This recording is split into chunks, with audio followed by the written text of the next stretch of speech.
She said, "If you can't trust me spending every weekend with my ex, maybe we shouldn't stay together." I answered, "You're completely right." Then I took the job transfer to London I'd been turning down for her. When she texted, "What are you doing this weekend?" I sent a selfie from Heathrow Airport. She looked me dead in the eye and said, "If you don't trust me with my ex, maybe we shouldn't be together." My world didn't just stop, it detonated. Little did she know, I already had my passport in hand.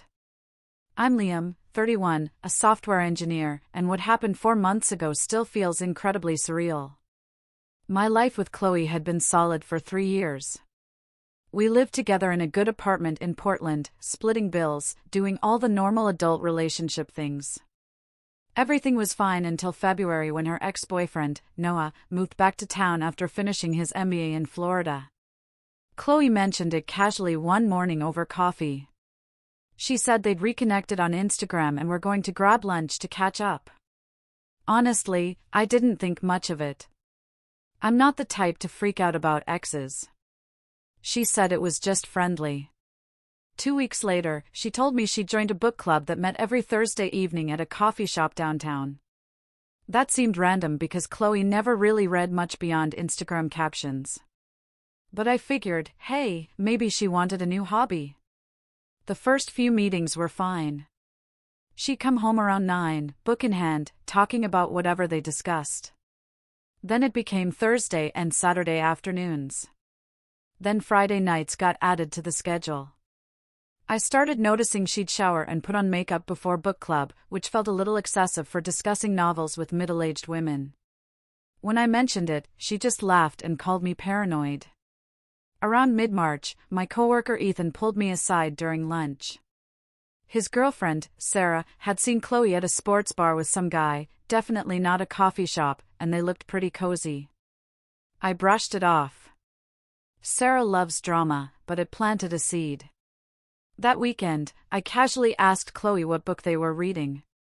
She froze for a second before saying something about The Great Gatsby. We literally read that together in college, so I knew she was making it up. I didn't confront her, though. I wanted to see how far this would go. Here's the thing nobody tells you about relationships: there's a moment when you stop fighting for it and start documenting it instead. I hit that moment on a random Tuesday. Chloe's phone buzzed on the kitchen counter while she was in the shower. The preview showed, "Noah, can't wait for Friday. Missed you so much." I just stared at it, feeling nothing. And that was somehow worse than feeling angry. I didn't snoop through her phone, I didn't need to. The pattern was obvious. Book club was code for Noah. Every single time. I sat on that information for 2 weeks. Meanwhile, something else was happening in the background. My company had offered me a transfer to our Dublin office back in January, with a promotion and a significantly higher salary.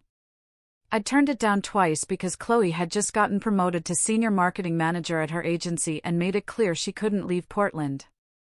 She said her career was finally taking off and long distance would destroy us. I loved her, so I stayed. I told my boss I'd reconsider in a year.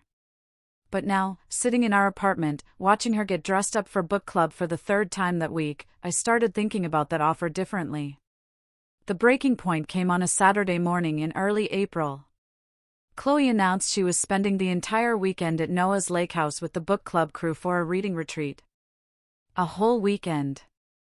She packed a bag with bikinis and sundresses, definitely not book club attire. I asked her straight up if Noah was going to be there. She got defensive immediately.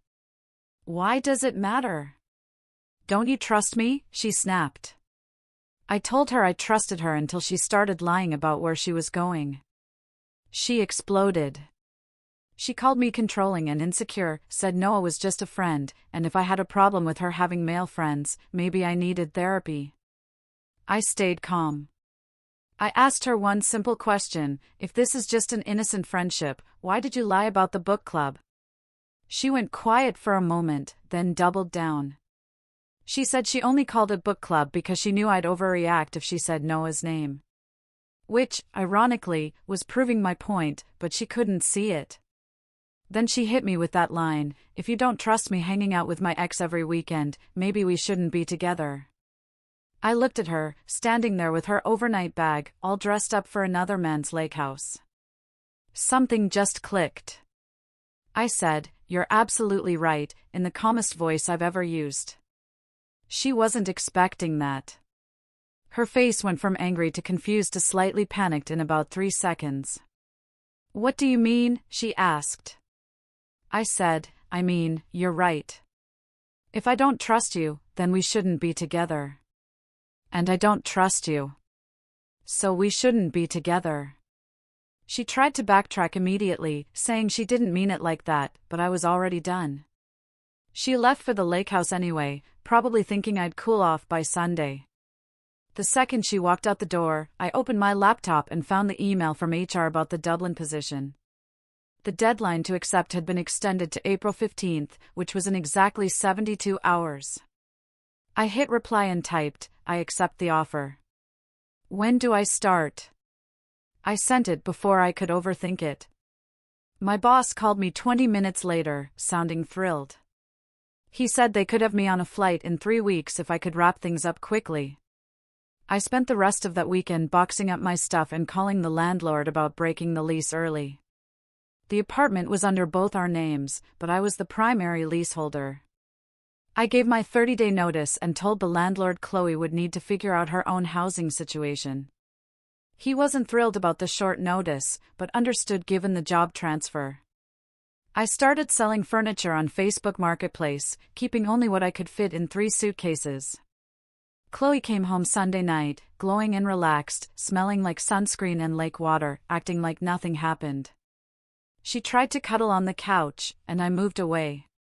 She asked if I was still mad. I said, "I'm not mad. I'm done." But she thought I meant done with the conversation, not done with us. For the next 2 weeks, she kept up her book club schedule while I systematically dismantled our life together. My coworkers knew I was leaving. We had goodbye drinks. I updated my LinkedIn, but I kept my social media silent. Chloe posted Instagram stories from her book club meetings, which were clearly dates with Noah at restaurants and hiking trails, and I saved every single one. She didn't notice I was packing because I did it gradually. And she didn't notice I was emotionally gone because she was too busy with Noah. The Thursday before my flight, she came home and found me with 3 suitcases by the door. She panicked, asked where I was going. I said, "Dublin." She laughed like it was a joke until I showed her my work visa and flight confirmation. Then she lost it. She started crying, asking how I could do this without telling her. I reminded her that she's the one who said maybe we shouldn't be together. She tried every angle. She said she didn't mean it, that she'd cut off Noah completely, that she'd moved to Dublin with me, that I was throwing away 3 years over nothing. I just kept packing. She called her mom, her sister, her best friend, trying to get someone to talk sense into me. But I'd already told my own family what was happening, and they supported my decision. I mentioned the lease situation, and she freaked out even more. She realized she'd have to find a new place within weeks because she couldn't afford our apartment alone on her salary. She started blaming me for abandoning her, saying I was being vindictive, but I reminded her she'd spent the last 2 months prioritizing Noah over our relationship, and now she was dealing with the consequences. The morning of my flight, Chloe was still asleep when I left for the Dublin airport. I didn't wake her up. I checked my bags, cleared security, and sat at the gate waiting to board. My phone buzzed with a text from Chloe, "What are you doing this weekend?" Like she'd completely forgotten about the flight. I walked over to a window where you could see the planes, snapped a selfie with the Dublin departure board visible behind me showing my flight number, and sent it to her with the caption, "You're absolutely right." Then I boarded the plane, put my phone on airplane mode, and didn't look back.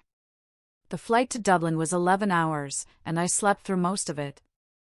It was the first decent sleep I'd had in weeks. When I landed, I turned my phone back on and watched it explode with notifications, 47 missed calls from Chloe, 89 text messages, and about a dozen voicemails that progressively went from angry to desperate to threatening. I didn't listen to any of them. My company had arranged temporary housing in Temple Bar, a fully furnished studio apartment that cost more per month than our entire Portland place, but they were covering it for the first 60 days. I spent the weekend getting oriented, figuring out the tube system, buying groceries at SuperValue, and generally pretending my phone wasn't vibrating every 20 minutes with Chloe's calls. By Monday morning, Portland time, she'd switched tactics and started messaging my friends, my coworkers, even my mom, telling everyone I'd had some kind of mental breakdown and abandoned her without warning. My mom called me, concerned. I calmly explained the whole book club situation, the lying, the lake house weekend, everything. She went quiet for a minute, then said, "Good for you, honey. You deserve better." And that was that. The Instagram story started on Tuesday. Chloe posted a crying selfie with the caption, "When someone you love chooses their career over you," complete with sad music. Her friends flooded the comments with support, calling me selfish and heartless, saying, "Real men don't run away from problems." I didn't respond or react. I just kept living my life.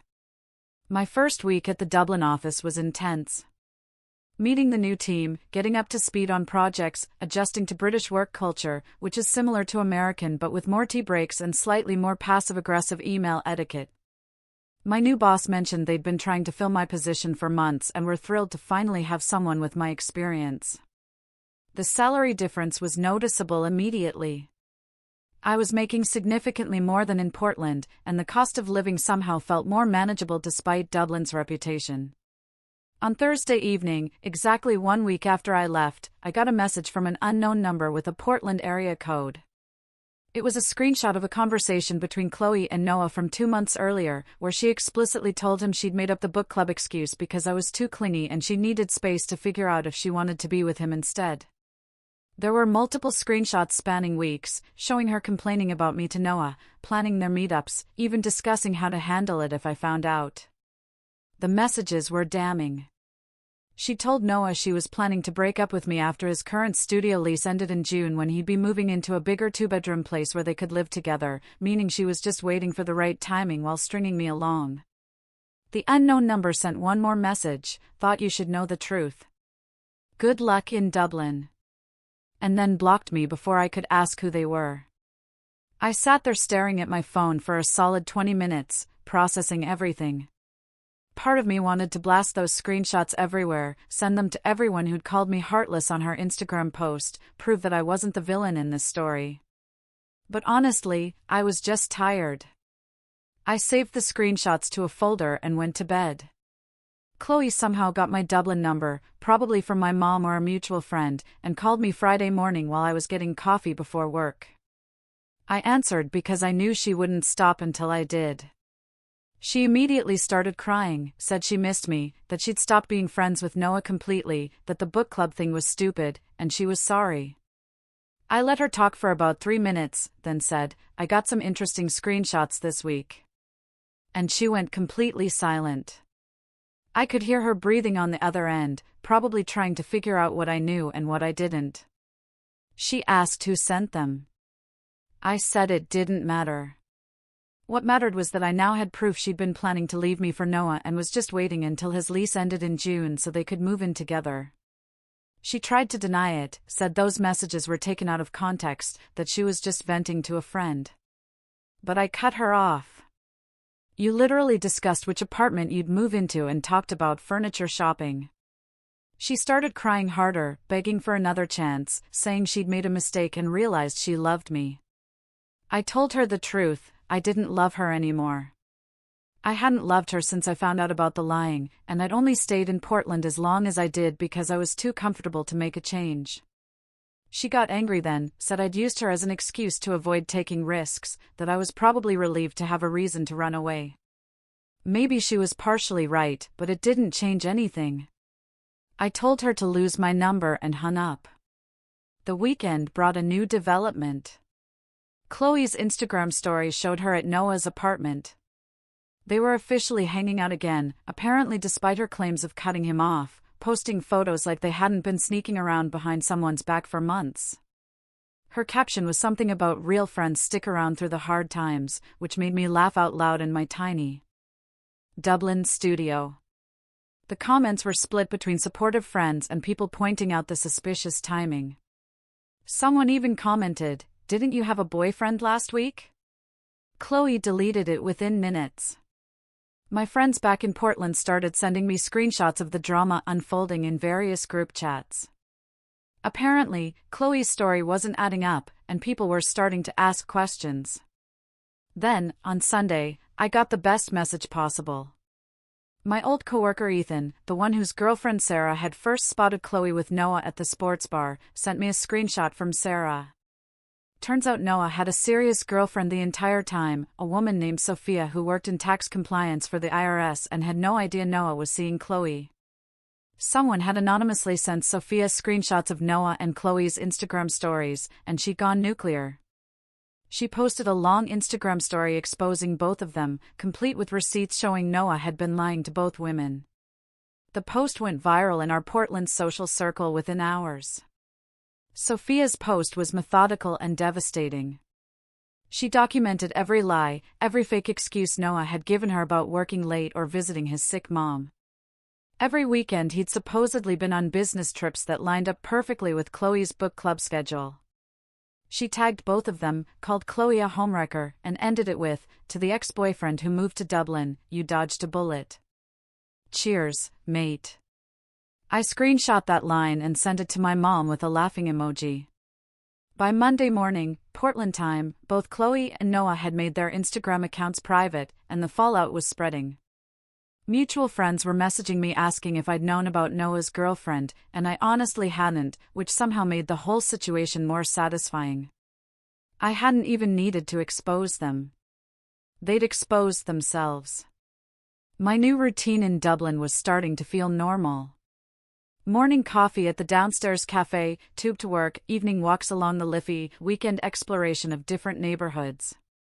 I joined a gym near my apartment and started going to a pub quiz night on Wednesdays at a place called the Brazen Head, just trying to build a normal life.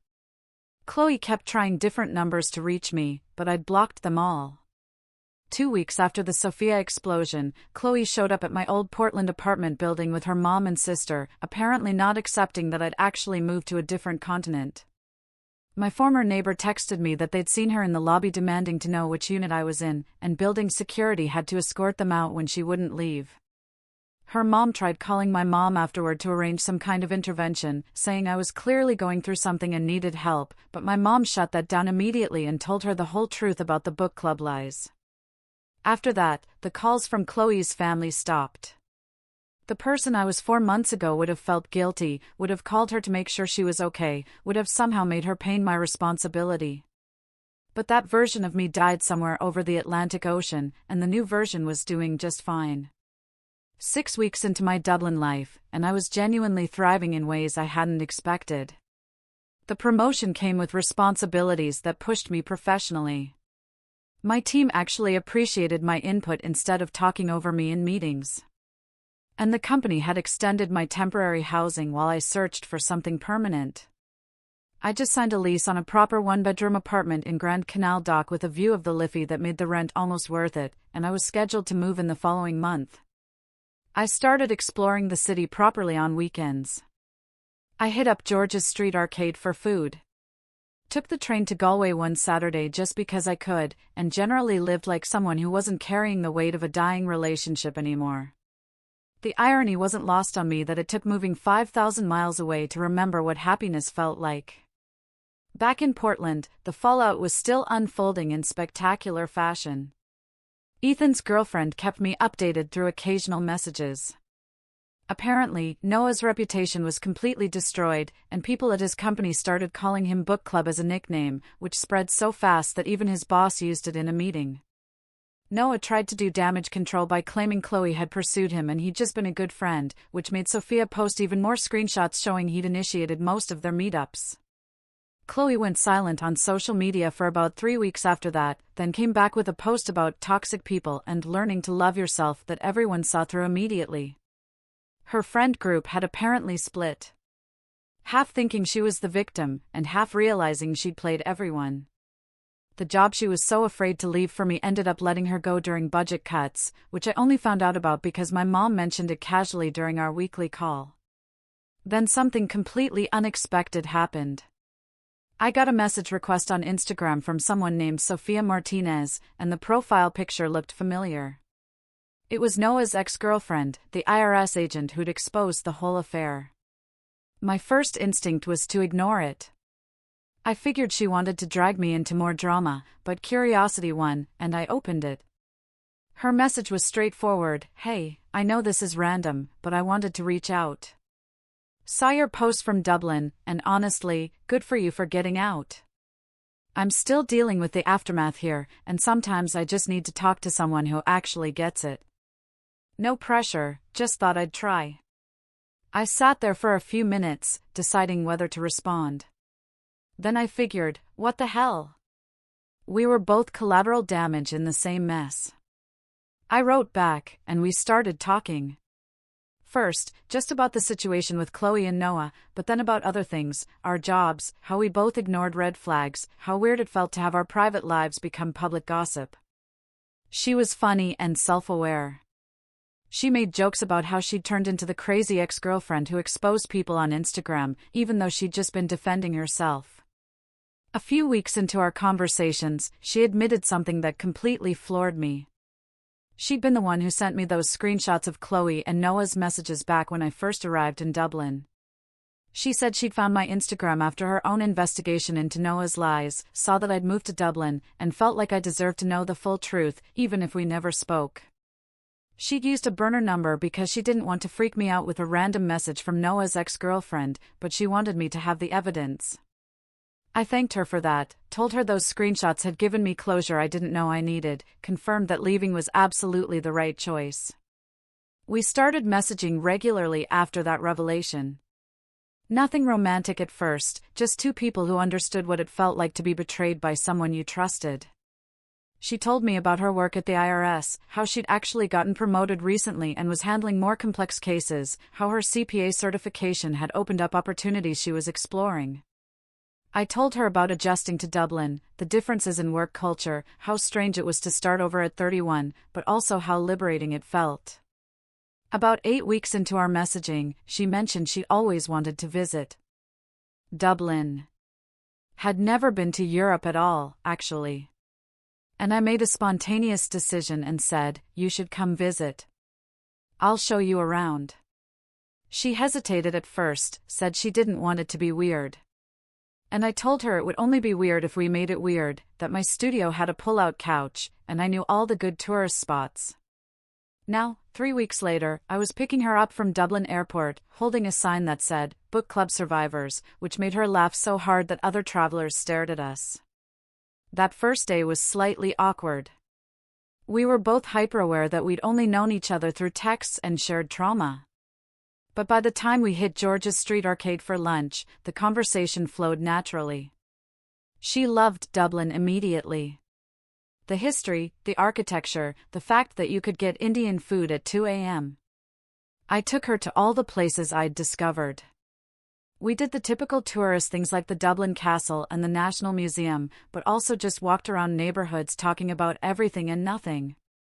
On her 4th night there, we were having dinner at this Italian place in Temple Bar, and she said something that shifted everything. She looked at me and said, "You know what's weird? I feel more comfortable with you after 2 months of texting than I felt with Noah after 2 years." I knew exactly what she meant because I felt the same way. We started actually dating after that. It happened naturally, without any big declaration or awkward conversation. Her 2-week vacation turned into discussions about remote work policies and visa options. She had vacation days saved up, and her job had flexibility for remote work. So, she extended her stay to a month while we figured out if this was real or just trauma bonding. Somewhere around week 3, I realized I didn't want her to leave. And apparently, she felt the same because she started researching IRS international positions and UK work visas. Back in Portland, Chloe had apparently started seeing someone new, a CrossFit coach at her gym, and was posting vague stories about new beginnings and finding real love, which lasted approximately 2 weeks before his actual girlfriend showed up at the gym and caused a scene. The pattern was becoming clear to everyone except Chloe herself. But the real karma came when Sophia's colleagues at the IRS, after hearing her whole story, decided to look into some of Chloe's financial records. Turns out Chloe had been doing side marketing consulting for the past year and hadn't reported any of it on her taxes, and there was documentation of payments through Venmo and PayPal that she'd foolishly kept public. Sophia wasn't directly involved in the audit to avoid conflict of interest, but she definitely didn't discourage her coworkers from being thorough. Ethan said the IRS investigation was moving forward, and Chloe was facing potential fines that would basically wipe out her savings. Noah had apparently left Portland entirely, moved back to Florida with his tail between his legs after his company's HR got involved in the relationship drama. The book club nickname had followed him, though. Ethan said people from the Portland office had told people at his new location, and it spread there, too. Months after Sophia's first visit, she made the decision to stay permanently. She'd found a position with an international tax firm in Dublin that actually paid better than her IRS job, and her CPA certification transferred smoothly to UK standards. We'd moved into my new Grand Canal Dock apartment together, the one-bedroom suddenly feeling perfect for 2 people starting fresh. My mom was thrilled when I told her.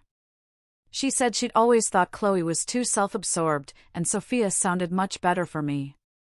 The weird part was how natural it all felt, like we'd skipped over all the typical relationship anxiety because we'd already seen each other at our worst, already knew each other's damage, and chose to be together anyway. My phone buzzed one evening with a message from a Portland number I didn't recognize. It was Chloe, clearly using someone else's phone, with a long paragraph about how she'd made mistakes, how she'd been in therapy and realized she had commitment issues, how she wanted to start over if I'd just give her one more chance. I showed it to Sophia, and she rolled her eyes and said, "Let me guess. The CrossFit guy didn't work out." I deleted the message without responding. Some people don't deserve closure, and some chapters need to stay closed. That weekend, Sophia and I posted a photo together for the first time. Us at the Liffey with the Samuel Beckett Bridge in the background, both genuinely smiling.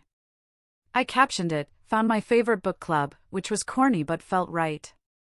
Within an hour, we both got blocked by Chloe on every platform, which told us she'd seen it.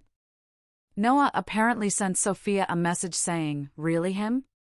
And she replied, "Yeah, really him. Someone who actually respects me." And blocked him, too. 3 years with Chloe, and she'd never once made herself at home in my space the way Sophia did after 3 weeks. 6 months with Noah, and he'd never made Sophia feel valued the way I did just by listening. That told us everything we needed to know about the difference between settling and actually being happy. A year later, I heard through mutual friends that Chloe had moved to Denver and deleted all her social media after the IRS situation got resolved with significant fines. Noah was apparently engaged to someone new in Florida. And honestly, I hoped he'd learned something, but doubted it. As for me and Sophia, we were exactly where we needed to be, doing work we loved, building something real that wasn't based on lies or hidden agendas. Sometimes the best revenge really is just living well, and sometimes the worst thing that happens to you leads you to the best thing that could happen. Dublin taught me that, Sophia reinforced it, and neither of us are ever looking back. What do you think about this story?